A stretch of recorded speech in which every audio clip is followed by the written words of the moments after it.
بسم الله الرحمن الرحيم. الحمد لله رب العالمين.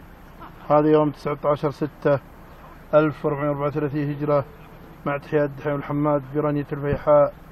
وهذه المناظر بالقرب من جبال المصاليخ برنيه.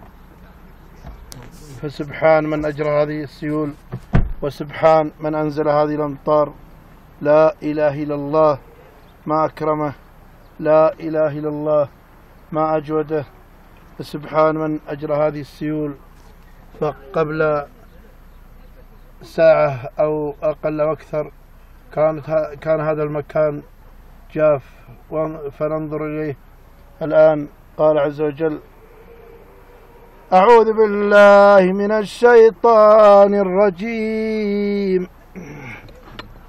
يا أيها الإنسان ما غرك بربك الكريم الذي خلقك وسواك فعدلك في أي صورة ما شاء ركبك. كلا بل تكذبون بالدين.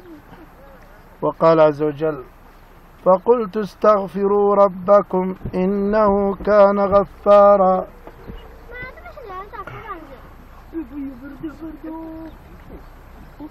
يرسل السماء عليكم مدرارا ويمددكم بأموال وبنين ويجعل لكم جنات ويجعل لكم أنهارا. وقال عز وجل: إن الله عنده علم الساعة وينزل الغيث ويعلم ما في الأرحام وما تدري نفس ماذا تكسب غدا وما تدري نفس بأي أرض تموت.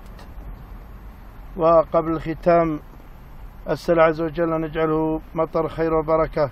سجلت هذه المادة في يوم 19/6/1434 هجرة.